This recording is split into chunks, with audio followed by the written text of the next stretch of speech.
विदर्भ में किसानों की आत्महत्या के आंकड़े एक बार फिर चिंता बढ़ा रहे हैं। अमरावती डिवीजन के अकोला, अमरावती, यवतमाल, बुल्ढाना और वाशिम जिलों में लगातार किसानों की आत्महत्या के मामले सामने आ रहे हैं। केंद्र और राज्य सरकार की ओर से कृषि सुधार के लिए चलाई जा रही योजनाओं के बावजूद किसानों की खुदकुशी थमने का नाम नहीं ले रही।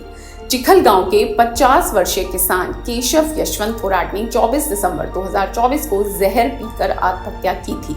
उन्होंने खेती के लिए बैंक से 30,000 रुपए का कर्ज लिया था, जो लगातार बढ़ता गया।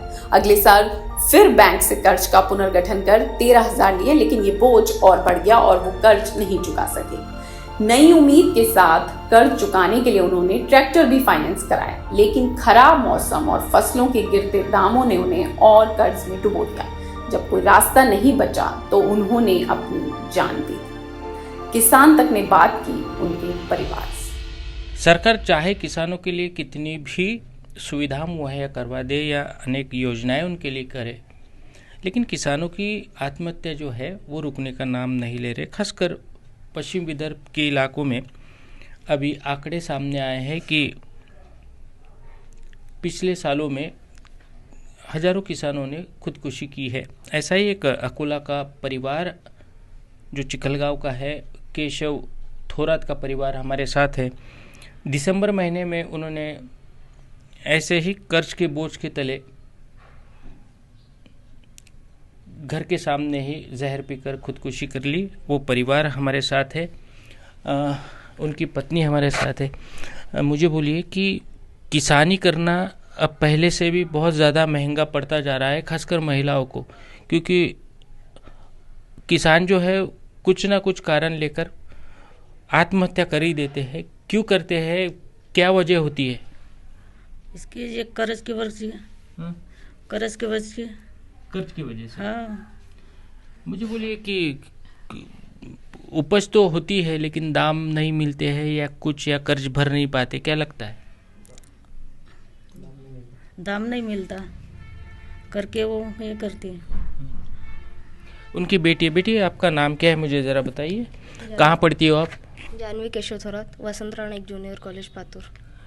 एक किसान की बेटी होने का अभिमान पहले रहता था, लेकिन अब क्या ये अभिमान बरकरार रहेगा? क्योंकि दिन ब दिन किसान आत्महत्या ही करते नजर आ रहे हैं। क्यों करते हैं ऐसे? सरकार से क्या कहना चाहोगी?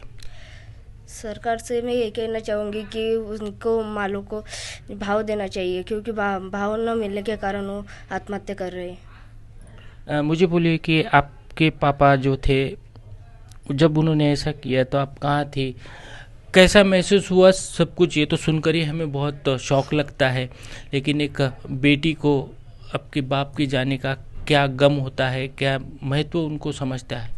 वो बेटी को ही समझता है, जिनके पापा जाते हैं उनको ही समझता है वो क्या दुख होता है। दुनिया में पापा से बड़ा कुछ भी नहीं है। बेटी कितना कर्ज था। देखिए, मेरी भी आंखों में आंसू छलक आए हैं। देखिए, किसान का बेटा मैं भी हूँ, लेकिन एक परिवार उनका पूरा उजड़ जाता है। किसानों को क्या कहेगी एक बेटी की उनके जाने के बाद में उनकी क्या स्थिति होती है?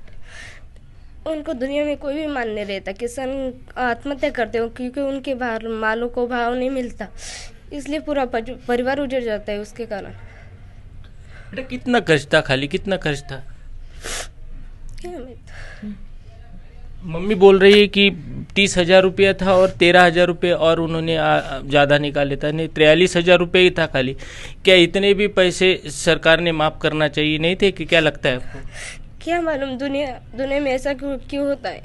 पापा कुछ बताते भी नहीं थे। क्या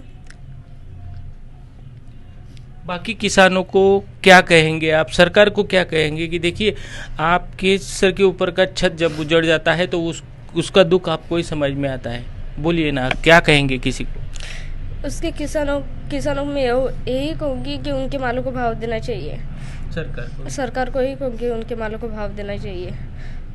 किसानों की फसल में उनका दाम मिलना चाहिए। क्या उचित दाम नहीं मिलते इसीलिए सब कुछ होता है? किसान कितने सालों से कह रहे हैं कि हमें कर्ज नहीं चाहिए या कुछ सुविधा नहीं चाहिए, लेकिन हमें जो चाहिए हमारे माल को दाम चाहिए। तो क्या सरकार को ये कहना चाहोगे, किसान की बेटी क्या कहेंगे? किसान की बेटी यही कहेंगी कि किसानों को दाम मिलना चाहिए भाव को, क्योंकि उसके वजह से जो उनका परिवार उजड़ जाता है उसको दाम नहीं मिलते। इसलिए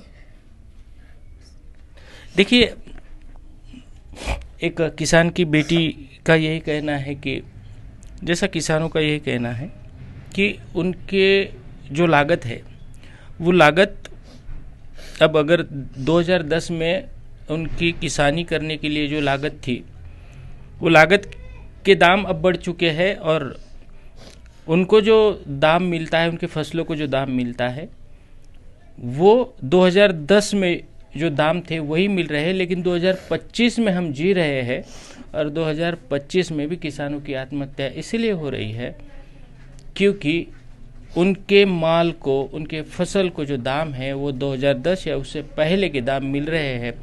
जो फ़र्क है, जो लागत का फ़र्क है, नहीं निकल पा रहा है। इसलिए कर्ज के बोझ के तले किसान जो है वो दबकर खुदकुशी करता नज़र आ रहा है। अपेक्षाएं सरकार की तरफ यही है और किसान परिवार की यही है कि उनको कर्ज नहीं चाहिए, कोई सुविधा नहीं चाहिए, न उनको महीने में मिलने वाले 2000 रुपये भी नहीं चाहिए। उनको उनके फसल को उचित दाम मिले, यही उनकी अपेक्षाएं है। सरकार पूरी करेगी, यही अपेक्षाएं अब किसान परिवार करते नजर आ रहा है। धनंजय साबले, अकोला, आज तक। अगर ये वीडियो आपको पसंद आया है तो इसे लाइक ज़रूर करें। अगर चैनल अभी तक सब्सक्राइब नहीं किया है तो कर लें और नोटिफिकेशन पाने के लिए बेल आइकन भी दबा दें।